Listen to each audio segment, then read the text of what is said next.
গত কয়েকদিন আগেই বার্তা সংস্থা রয়টার্সকে সাক্ষাৎকার দিয়েছিলেন সাবেক প্রধানমন্ত্রী শেখ হাসিনা, যেখানে আসন্ন জাতীয় নির্বাচন বর্জনের জন্য দলীয় সমর্থকদের আহ্বান জানিয়েছিলেন তিনি। তার এই আহ্বান নিয়ে অনেকেই সমালোচনা করেছেন। এবার নতুন করে ভারতীয় সংবাদপত্র দ্য হিন্দুকে সাক্ষাৎকার দিয়েছেন আওয়ামী লীগের এই সভানেত্রী, যেখানে সুর পাল্টিয়েছেন শেখ হাসিনা, অস্বীকার করেছেন নির্বাচন বর্জনের সেই আহ্বানের কথা। হাসিনা বলেন, আমি বিষয়টি পরিষ্কার করতে চাই, আমি নির্বাচন বর্জনের ডাক দিইনি। আমি যা বোঝাতে চেয়েছিলাম তা হলো, লাখ লাখ আওয়ামী লীগ ভোটার যদি তাদের পছন্দের প্রার্থীকে সমর্থন করার সুযোগ থেকে বঞ্চিত হয়, তাহলে তারা ভোটই দেবে না।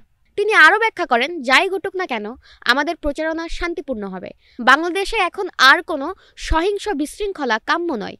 জুলাই অভ্যুত্থানের বিষয়ে শেখ হাসিনা বলেন, মাঠ পর্যায়ে আমাদের নিরাপত্তা কর্মীরা দ্রুত পরিবর্তনশীল এবং সহিংস পরিস্থিতির মোকাবেলা করছিল।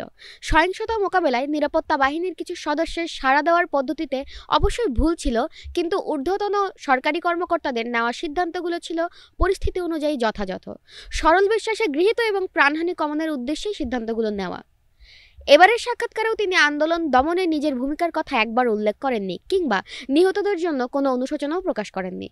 উল্লেখ্য, জুলাই অভ্যুত্থানে গত বছরের 5 আগস্ট দেশ ছেড়ে ভারতে চলে যান শেখ হাসিনা। এরপর থেকেই তিনি ভারতে অবস্থান করছেন।